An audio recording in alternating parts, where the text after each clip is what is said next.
नमस्कार, बहुत बहुत स्वागत है। आप देख रहे हैं आईबीसी 24 और आज छत्तीसगढ़ में मुख्यमंत्री विष्णुदेव साय की कैबिनेट आकार ले रही है और देखिए आज मंत्रिमंडल का विस्तार होगा और आईबीसी 24 पर आप लगातार मेगा कवरेज देख रहे हैं। बिल्कुल, तो अब से तकरीबन 45 मिनट बाद राजभवन में शपथ ग्रहण कार्यक्रम होगा और कुल 9 विधायक होंगे जो आज से मंत्री बन जाएंगे। तो इसमें नाम तो लगातार आईबीसी 24 ने कल ही आपको सबसे पहले एक्सक्लूसिव तौर पर बता दिया था। 7:55 पर कल ये जानकारी आईबीसी 24 ने दे दी थी। अब देखिए संभाग वाइज हम आपको नाम बता रहे हैं। आकांक्षा, वो सारे नाम चल रहे जैसे कि रायपुर और बिलासपुर संभाग से 2-2 मंत्री हैं और बस्तर और दुर्ग संभाग से 1-1 मंत्री बनाए जाएंगे।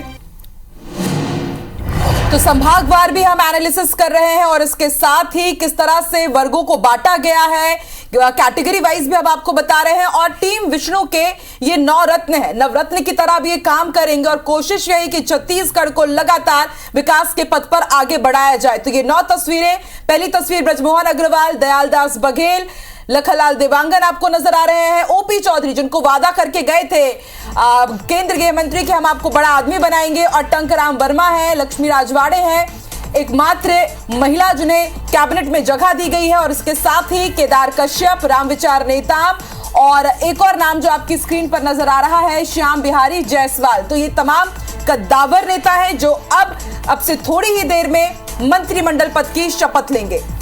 बिल्कुल, यानी अब से 45 मिनट बाद। और इस टीम को देखिए जो मंत्री मंडल में आज शामिल होंगे, ये सारे लोग, सारे विधायक सभी प्रतिभा के धनी हैं। अगर अनुभव की बात की जाए तो इसमें 4 बड़े अनुभवी नेता हैं। ब्रजमोहन अग्रवाल 1990 से आज तक यानी 2023 हो गया, लेकिन चुनाव हारने का इन्होंने नाम नहीं लिया। रामविचार नेताम ये दूसरे बड़े सीनियर नेता हैं और ये भी 1990 में ही विधायक रहे हैं। दयालदास बघेल ये भी बड़े अनुभवी नेता हैं, 3 बार के विधायक हैं, मंत्री रह चुके हैं। और केदार कश्यप को तो आप जानते हैं, बस्तर के बड़े आदिवासी चेहरे हैं। जब पहली बार विधायक बने थे तो पहली बार ये मंत्री भी बन गए थे, तो कई मंत्रालय संभालने का इन्हें भी अनुभव है। तो ये जो 4 फेज हैं, 4 चेहरे दिखा रहे फेस, यानी ब्रजमोहन अग्रवाल, आकांक्षा, रामविचार नेताम और दयालदास बघेल और केदार कश्यप, ये 9 लोगों में से 4 ये अनुभवी नेता हैं। बिल्कुल। और बाकी के 5 जो आप देख रहे हैं स्क्रीन पर हमारे चल रहे हैं, ये 5 नए चेहरे हैं। ये विधायक तो रहे लेकिन नए चेहरे, जैसे कि लखनलाल देवांगन ये मंत्री बनाए जा रहे हैं। श्याम बिहारी जायसवाल ये भी मंत्री बनाए जा रहे हैं। ओपी चौधरी 13 साल प्रशासनिक सेवा में रहे हैं, कलेक्टर रहे हैं रायपुर के और दंतेवाड़ा के, और उसके बाद आज मंत्री पद की शपथ लेंगे। जैसा कि अमित शाह ने कमिटमेंट भी किया था और लगभग जो उन्होंने कमिटमेंट किया था, लगभग क्या पूरा उन्होंने वो कर दिया। चाहे विष्णुदेव साय को बड़ा पद देने की बात हो, मुख्यमंत्री ही बना दिया, या ओपी चौधरी को, इनको आज मंत्री बनाया जा रहा है।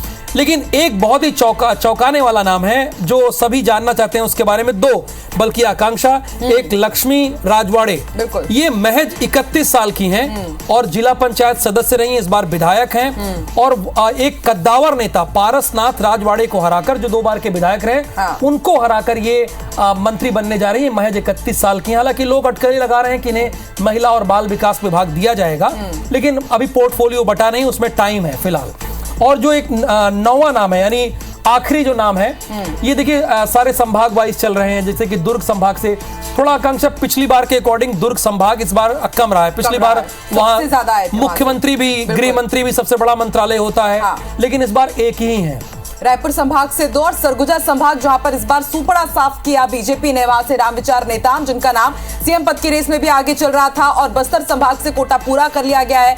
जो बीजेपी के प्रदेश अध्यक्ष नव नियुक्त हुए हैं किरण देव, वो भी बस्तर से हैं और बस्तर से केदार कश्यप को भी अब मंत्री पद की शपथ दिलवाई जा रही है। और देखिए हम संभागवार भी हम आपको बता रहे हैं कि मंत्रिमंडल का समीकरण किस तरह का है। और देखिए बहुत टेबल एक्सरसाइज हुई है। 3 दिसंबर को ही सरकार का गठन हो गया था और उसके बाद शपथ ग्रहण समारोह हुआ। सीएम विष्णुदेव साय ने शपथ ली और उनके साथ अरुण साह और विजय शर्मा ने डिप्टी सीएम पद की शपथ ली। लेकिन सबको इंतजार था कि आखिर मंत्रिमंडल का गठन कब होगा। तो आखिरकार आज मंत्रिमंडल गठन होने जा रहा है। कल जब दिल्ली से वापस लौटे सीएम विष्णुदेव साय, तो उन्होंने ऐलान किया कि 9 मंत्री पद की शपथ लेंगे और अब सबकी नजरें टिकी हुई कि आखिर इनका पोर्टफोलियो क्या होगा।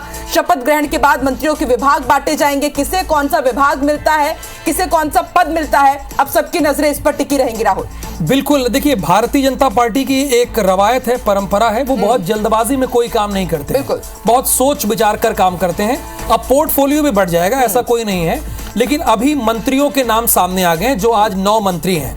फाइनली इन लोगों के नाम आए हैं। उसके बाद हमने बहुत सारे लोगों के रिएक्शन भी लिए, तो अलग अलग लोगों ने बताया। ये देखिए फिलहाल ये देखिए बस्तर संभाग से इस बार एक ही चेहरा है, केदार कश्यप का है। दुर्ग संभाग से जैसा कि आप बता रही थी दयालदास बघेल का है। ये अनुभवी चेहरे में से एक आते हैं, इनको मौका दिया गया। और बिलासपुर जो कि सबसे बड़ा संभाग माना जाता है, यहां से उप मुख्यमंत्री हैं, तो टोटल आप 3 मान सकते हैं। और टीम विष्णु के 9 रत्न हम आपको दिखा रहे हैं, जो 9 नाम जिनका कल ऐलान किया गया। सब जानना चाह रहे थे कि क्या इस बार बीजेपी में गुजरात फॉर्मूला राहुल लागू हो सकता है, कि क्या तमाम जितने भी नए चेहरे हैं उन्हें मंत्रिमंडल में जगह दी जाएगी। लेकिन ये बात पहले ही सीएम विष्णुदेव साय क्लियर कर चुके थे कि कुछ नए नाम रहेंगे और कुछ पुराने नाम रहेंगे। और देखिए टीम बिल्कुल बैलेंस है, हर एक संभाग को साधा गया है, हर एक जातिगत समीकरण साधे गए हैं। और अब यहां पर देखिए इनकी प्रोफाइल क्या होगी, जैसा कि राहुल बता रहे थे, अब से कुछ ही देर बाद जब शपथ ग्रहण समारोह होगा तो इन्हें कौन सा विभाग मिलता है यह भी क्लियर हो जाएगा। देखिए अनुभव का तो बहुत बड़ा अहम योगदान होता है। अगर रोहित शर्मा बल्लेबाजी कर रहे हो और शुभमन गिल ओपनिंग कर रहे हो, तो जाहिर सी बात है ओपनिंग बड़ी अच्छी होगी।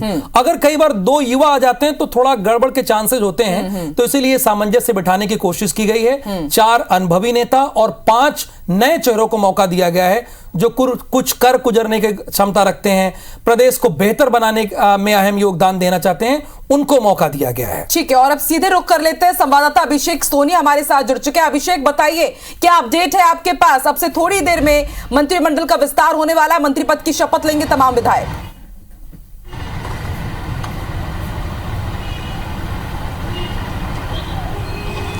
देखिए, जो टीम की घोषणा होनी थी वो हो चुकी है और अब टीम जो है वो शपथ ग्रहण करने जा रही है। और शपथ ग्रहण के बाद जो पोर्टफोलियो है वो तैयार हो जाएगा, किस विभाग का मंत्री बनाया जाना है ये तय हो जाएगा। लेकिन सरगुजा संभाग एक ऐसा संभाग है जहां पर न सिर्फ सीएम यहां से हैं, बल्कि 3 मंत्रियों को मौका दिया गया है। और सबसे ज्यादा मैं बात करूं तो एक बड़ी रणनीति के तहत भाजपा ने यहां पर तीनों चेहरों को तलाशा है, तीनों चेहरों को सामने लाया है। सबसे पहले चेहरे की बात करें तो अनुभवी चेहरा रामविचार नेताम है, जिन्हें मंत्री बनाया जा रहा है। इसके अलावा जो 2 नए मंत्री हैं वो भी मंत्री पद की शपथ लेंगे। इनमें से जो श्याम बिहारी जायसवाल है वो 2 बार के विधायक हैं, लेकिन जो लक्ष्मी राजवाड़े हैं जिनका एक नाम है, जो कि पूरे विष्णु जो कैबिनेट है, जो मंत्रिमंडल है उसमें एकमात्र महिला मंत्री होंगी, वो पहली बार चुनाव जीत कर आई हैं। तो कहा जा सकता है कि जैसा राहुल जी ने बोला कि जो टीम तैयार की है विष्णुदेव साय ने, वो पूरी तरीके से अनुभव और युवा जोश के साथ तैयार की गई है।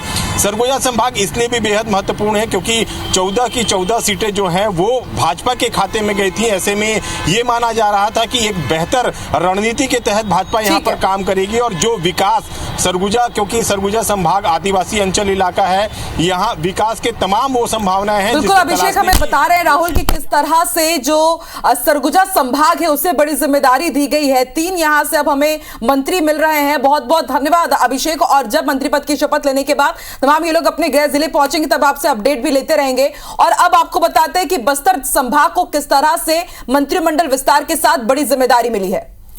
तो किरण सिंह देव को जहां बीजेपी का नया प्रदेश अध्यक्ष बनाया गया है, वहीं केदार कश्यप को साय कैबिनेट में जगह मिली है। बस्तर के दोनों कद्दावर नेताओं से खास बातचीत की है हमारे संवाददाता स्टार जैन ने। मुख्यमंत्री विष्णुदेव साय ने अपने कैबिनेट का विस्तार कर दिया है। इसमें 4 पुराने चेहरों को और 5 नए युवाओं को शामिल किया है। तो एक प्रकार से मिश्रण है। और आपको बता दूं कि केदार कश्यप जो पूर्व मंत्री थे उनको इस कैबिनेट में शामिल किया है। और बस्तर से ही आपको बता दूं कि जगदलपुर के जो विधायक है किरण सिंह देव, उनको बीजेपी का नया प्रदेश अध्यक्ष बनाया गया है। दोनों इस वक्त हमारे साथ मौजूद हैं। सबसे पहले जो केदार कश्यप जी, उनसे बातचीत करते हैं क्योंकि कैबिनेट में उनको शामिल किया है। क्या कहेंगे, पुराना आपका अनुभव है और एक फिर से मौका मिला है आपको? माननीय मुख्यमंत्री विष्णुदेव साय जी ने मुझ पर जो विश्वास जताया है, हमारी पूरी कोशिश रहेगी कि हम उनकी उम्मीदों पर खरा उतरे और राज्य की और केंद्र की जितनी भी योजनाएं हैं उनका योजनाओं का क्रियान्वयन बेहतर तरीके से जमीनी स्तर पर हम करवा सके सुदूर अंचल तक पहुंचा सके। युवाओं को भी इसमें बराबर मौका दिया गया है। 5 नए चेहरे हैं जिसमें कुछ तो एकदम युवा हैं जो पहली बार के विधायक हैं, तो उसको किस रूप से देखते हो, कैसा तालमेल रहेगा? देखिए, भारतीय जनता पार्टी में एक छोटा सा छोटा कार्यकर्ता भी उच्च स्तर तक पहुंच सकता है और ये अच्छी बात है। निश्चित तौर पे नए हमारे जो कार्यकर्ता जब विधायक बन के आ रहे हैं, मंत्री बन रहे हैं, तो इससे बड़े हर्ष की बात और क्या हो सकती है। बीजेपी के प्रदेश अध्यक्ष किरण सिंह देव जी हमारे साथ मौजूद हैं, वो भी बस्तर संभाग से ही आते हैं। एक तो आपको भी नई जिम्मेदारी दी गई है, साथ ही साथ कैबिनेट का भी विस्तार हुआ जिसमें बस्तर से भी शामिल किया गया, क्या देखते हैं ओवरऑल? छत्तीसगढ़ में संगठन के भारतीय जनता पार्टी के सभी वरिष्ठ लोगों से सभी का मार्गदर्शन, हमारे युवाओं का सभी सहयोग, सभी मोर्चा प्रकोष्ठों को और सबके साथ समन्वय संपर्क के साथ जमीनी स्तर पर नीचे तक जाकर भारतीय जनता पार्टी के जितनी भी हमारी योजनाएं हैं, कार्यक्रम है, उनका क्रियान्वयन उस दृष्टि से और आगामी लोकसभा चुनाव की दृष्टि से हम पूरे 11 बहुत बहुत बधाई, आपको फिर से जिम्मेदारी मिल रही है। देखिए, सबसे पहले तो मैं प्रदेश की जनता को और हमारे सरगुजा संभाग के समस्त मतदाताओं बहनों भाइयों को मैं आभार व्यक्त करता हूं और उन्हें धन्यवाद भी देता हूं कि विपरीत परिस्थिति में भी भारतीय जनता पार्टी की सरकार बनाने के लिए लोगों ने हम सबका समर्थन करके प्रचंड मतों से जिता करके भेजा। और जहाँ तक सरगुजा संभाग की बात है तो हमारे तमाम सारे ज्येष्ठ श्रेष्ठ सभी कार्यकर्ताओं का अनर्थक प्रयास से, परिश्रम की पराकाष्ठा के तहत और लोगों का जो आशीर्वाद मिला उसके तहत जो है 14 के 14 विधानसभा सीट दिया। और भारतीय जनता पार्टी का हमारे राष्ट्रीय नेतृत्व ने भी सरगुजा संभाग को जिस प्रकार से विभिन्न पदों के साथ साथ मुख्यमंत्री जैसे हम लोग कभी सोच नहीं सकते थे आज सरगुजा संभाग को मुख्यमंत्री मिला है, तो ये सब इसके लिए राष्ट्रीय नेतृत्व का भी, प्रदेश संगठन का भी हम सब आभार व्यक्त करते हैं, उनका धन्यवाद देते हैं। हम सब मिल करके छत्तीसगढ़ की बेहतरी के लिए गांव, गरीब, किसान, मजदूर, नौजवान, बच्चे, बुजुर्ग, माताएं, बहनें, सबके लिए हमारे जो मोदी जी की गारंटी का जो घोषणा पत्र हम सब जारी किए हैं उसे हम जमीन तक पहुंचाने का हम सब मिल के प्रयास करेंगे। बाल के लाल कहे जाते हैं, आप क्या करने वाले हैं अपने क्षेत्र के लिए? मैंने बताया कि मोदी जी की गारंटी के तहत जो जो काम हम लोगों ने घोषणा में जारी किया है उस हम सब की प्राथमिकता पहली है। मंत्रिमंडल पुराने और नए का अनुभव है, कुछ उस पर आप बनाए गए? आइए मंत्री जी, इधर आइए जी। तो रामविचार नेताम जी हैं, मंत्री पद की शपथ लेने जा रहे हैं और कह रहे हैं कि मोदी की गारंटी योजना के लिए जो भी वादे किए गए हैं, पूरे किए गए हैं, अपने क्षेत्र के लोगों के लिए और प्रदेश के लोगों के लिए वो पूरा करने की कोशिश करेंगे। कैमरा पर्सन नरेंद्र मार्कंडे के साथ राजेश राज, IBC 24 रायपुर। इसमें कोई दो राय नहीं है कि नेता कितना भी बड़ा हो जाए लेकिन अपने क्षेत्र, अपने जिले से उसका लगाव हमेशा बना रहता है। जब हमारे संवाददाता राजेश राज ने रामविचार नेताम से प्रश्न किया तो उन्होंने कहा कि हम सब के लिए बड़े गर्व की बात है कि सरगुजा संभाग से मुख्यमंत्री बनाया गया है। तो ये हम ही लोगों में नहीं होता है, सारे लोगों में ये चीज होती है, सहजता के साथ होती है।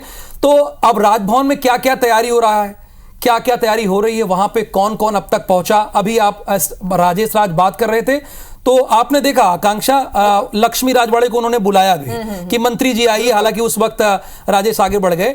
जरा स्टार, आप तो सुबह से मौजूद हैं और सबसे पहले ब्रेकिंग न्यूज अपडेट दे रहे हैं, दर्शकों को आप अपडेट कर रहे हैं।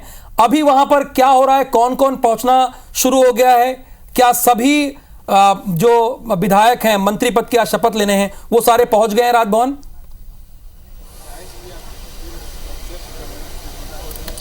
देखिए राजभवन में तैयारियां शुरू हो चुकी है और आपको तस्वीर दिखाऊंगा, सीधा इधर देखेंगे कि लगातार अतिथियों का आना जारी है। अजय चंद्राकर जी हैं, वो यहाँ पर पहुंचे हुए हैं, पूर्व मंत्री थे, उनको कैबिनेट में शामिल नहीं किया गया इस बार। धर्मजीत सिंह भी हैं, उनसे भी बातचीत करने की कोशिश करेंगे यहाँ पर हम। क्या कहेंगे, कैबिनेट जिस प्रकार से बना है ओवरऑल किस रूप से देखते हैं आप? आए बहुत अच्छा कैबिनेट है, बहुत युवा लोग हैं, पूरे क्षेत्र का संतुलन है, सभी वर्गों का प्रतिनिधित्व है, इससे बेहतर कैबिनेट बन ही नहीं सकता था। किस प्रकार से तालमेल देखते हैं? युवाओं का मौका ज्यादा दिया गया है, यदि 9 चेहरे की बात करें तो 4 पुराने हैं, 5 नए चेहरे हैं। भारतवर्ष युवाओं का देश है, यहाँ पर 60% से ज़्यादा आबादी युवाओं की है और युवाओं को ही मौका देना चाहिए। जिस प्रदेश में युवाओं के हाथ में कमान होगी वही प्रदेश आगे बढ़ेगा। चलिए देखिए, लगातार अतिथियों का आना जारी है। राजभवन में 11:45 पे आपको बता दूं कि शपथ ग्रहण समारोह शुरू होगा। धर्मजीत सिंह से जिनसे हम बातचीत कर रहे थे, और लगातार आप देखेंगे उधर तरफ तो अतिथियों जो हैं वो लगातार आ रहे हैं, और जिन लोगों को कैबिनेट में स्थान दिया गया है उनमें से भी कुछ चेहरे वो जो पहुंच चुके हैं यहाँ पर। हाँ, और 11:45 में जो है ये शपथ ग्रहण समारोह जो है वो शुरू हो जाएगा। हाँ, और 9 कैबिनेट मंत्री जो हैं शपथ लेंगे, और अजय चंद्राकर जी हमारे साथ मौजूद हैं।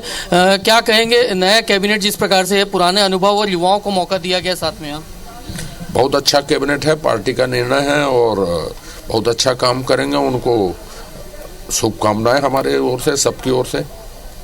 क्या उम्मीद करते हैं खासकर नए चेहरों से, किस प्रकार से, क्योंकि एक बड़ी चुनौती उनके सामने लोकसभा चुनाव भी है। नए चेहरे, कभी तो हम लोग भी नए थे ना कभी, तो इसलिए नए कहने की जरूरत नहीं। वो लोग इतने बहुमत से जीत के आए हैं और साथ मिलेगा सबका, सबको ये मिलजुल के अच्छा काम करेंगे। कैबिनेट तो ज्वाइंट रिस्पॉन्सिबिलिटी होती है।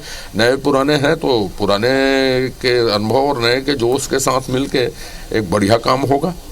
आपको अभी फिलहाल शामिल नहीं किया गया, लेकिन एक स्थान खाली है, क्या उम्मीद समझा जाए, क्यों संभावना? इस तरह के प्रश्नों का कोई औचित्य नहीं है। पार्टी ने जो निर्णय लिया है वो बहुत अच्छा निर्णय है, बहुत अच्छे लोग आए हैं, बहुत अच्छा काम होगा। चलिए, अजय चंद्राकर जी हैं जिनका साफ कहना है कि एक बेहतर कैबिनेट बनाया गया है, युवाओं का अनुभव साथ में दोनों का मिश्रण है। और जैसा कि मैं कह रहा था, लगातार आप देखेंगे तो अतिथियां जो है वो लगातार आना शुरू हो चुका है, और 11:45 में है वो यहाँ पर कार्यक्रम शुरू होगा। नारायण चंदेल जी हैं, उनसे बातचीत करते हैं। नारायण जी, कैबिनेट का हो चुका है गठन, किस रूप से देखते हैं इनको? जी, बहुत अच्छा है, संतुलित है और सभी क्षेत्रों से प्रतिनिधित्व है पूरे प्रदेश से, और सामाजिक समीकरण का भी विशेष रूप से ध्यान रखा गया। क्या लोकसभा चुनाव की तैयारी के हिसाब से समझा जाए इसे? देखिए, लोकसभा चुनाव की तैयारी में तो हमारी भारतीय जनता पार्टी हर समय तैयार है। हम चुनाव की तैयारी में लग चुके हैं और एक अच्छा संतुलित मंत्रिमंडल है। देखिए, लगातार अतिथि आ रहे हैं और बातचीत करते जा रहे हैं। नारायण चंदेल जी थे जो साफ बता रहे हैं कि बेहतर तालमेल के हिसाब से बनाया गया है यहाँ पर। हाँ, और कहीं ना कहीं एक बेहतर मुख्यमंत्री विष्णुदेव साय ने अपने कैबिनेट का विस्तार कर दिया है, नामों की घोषणा कर दी है। इसके साथ ही बीजेपी के नए प्रदेश अध्यक्ष की घोषणा भी हो गई है।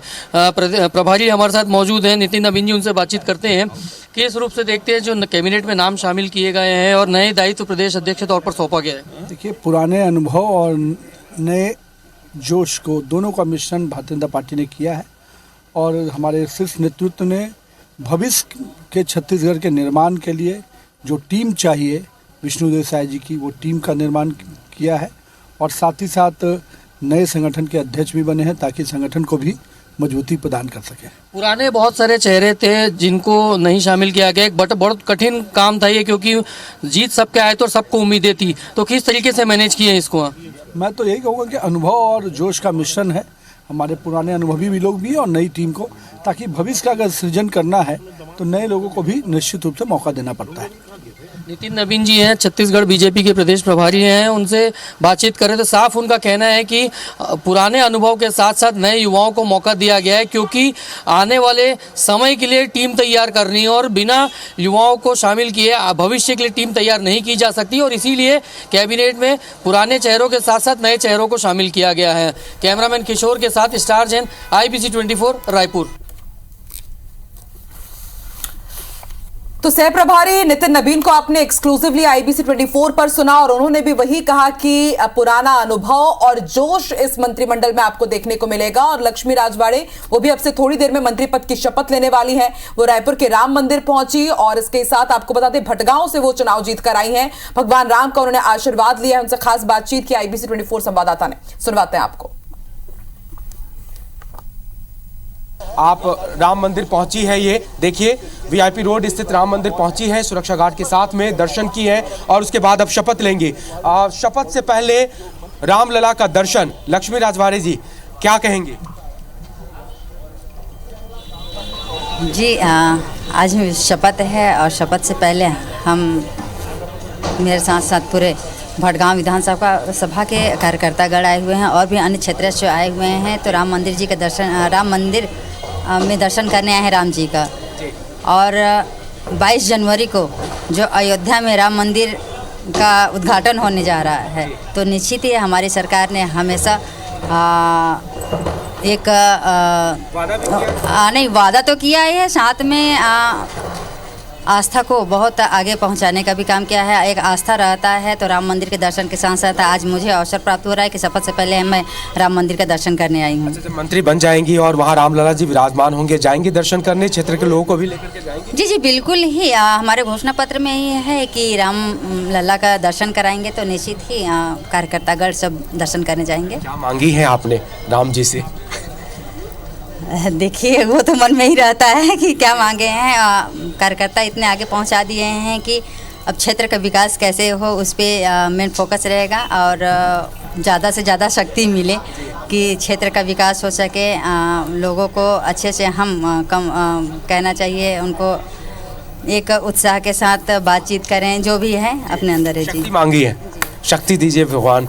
क्या करना है उस शक्ति से? कुछ बड़ा काम करने का सोच रही है? जी संगठन का जो आदेश रहेगा, संगठन के आदेशानुसार आप अपन काम करेंगे और जो भी दायित्व मिलेगा उसका हम निर्वहन करेंगे। मन में इच्छा है कि ये मिलता तो इसमें ज़्यादा अच्छा करते। देखिए अब संगठन ने मंत्री पद का घोषणा तो करा रहे हैं, जो भी दायित्व मिलेगा उसको हम सिपाही के तौर पे तो जो मिलेगा, लेकिन एक मन में इच्छा अपनी होती है कि इसमें ऐसा नहीं है। शुरू से ही भारतीय जनता पार्टी ने एक अवसर दिया है शुरू से ही, तो निश्चित ही जो भी देंगे अच्छा ही देंगे और जो भी काम देंगे अब बखूबी निभाएंगे।